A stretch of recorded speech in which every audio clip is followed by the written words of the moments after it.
menjadi anak yatim sejak baru dilahirkan. Jika dilihat dari sejarahnya, Prabu Anglingdarma merupakan anak dari Yastradarma. Astradarma menikah dengan Pramesti, tujuannya untuk menyatukan dua kerajaan yang selalu berselisih. Astradarma berasal dari kerajaan Yawastina, sedang Pramesti berasal dari kerajaan Mamenang, yaitu kerajaan yang dirajai oleh Prabu Jayabaya. Untuk mendamaikan antara Mamenang dan Yawastina, yaitu menikahnya Pramesti dan Astradarma. Dan pada suatu malam, Pramesti bermimpi bertemu dengan Batara Wisnu, dan dikatakan oleh Batara Wisnu bahwasanya akan lahir seorang anak lelaki dari rahim Pramesti. Dalam waktu yang singkat, Pramesti telah mengandung, tentunya membuat Astradarma merasa marah. Dikatakan bahwasanya Pramesti telah berselingkuh karena baru beberapa malam saja Pramesti dinikahi, akan tetapi Pramesti telah mengandung cukup besar.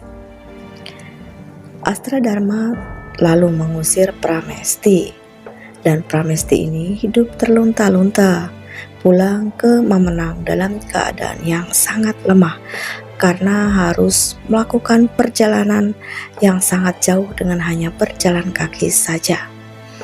Prabu Jayabaya tentunya sangat marah melihat putrinya yang diperlakukan dengan sewenang-wenang oleh Astradarma suaminya, disia-siakan oleh suaminya.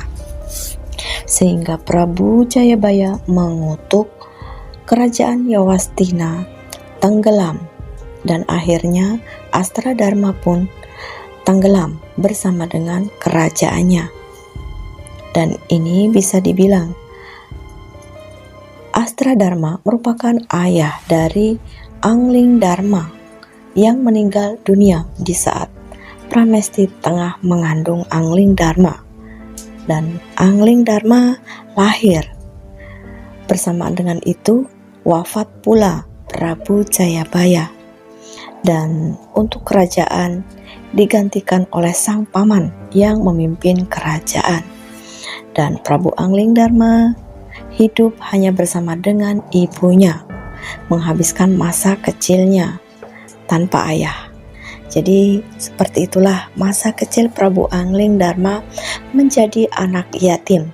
Meskipun dikatakan bahwasanya Prabu Anglingdarma merupakan titisan Batara Wisnu, namun ayah biologisnya ialah Astradarma.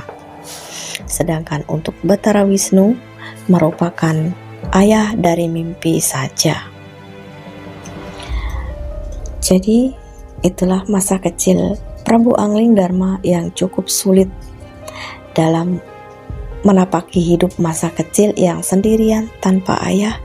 Bahkan kakek pun sudah berpulang dipanggil oleh Yang Maha Kuasa, dan Prabu Anglingdarma hanya hidup bersama sang ibu, sementara kerajaan dipimpin oleh sang paman. Dan setelah dewasa, Prabu Anglingdarma ini mengembara.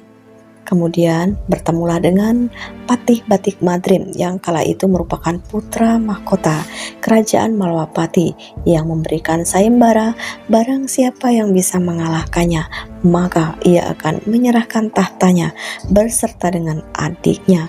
Dan Prabu Anglingdarma yang sedari kecil dididik oleh sang paman untuk menjadi pendekar tangguh, karena memang suatu saat nanti Anglingdarma merupakan pewaris tahta kerajaan Mamenang.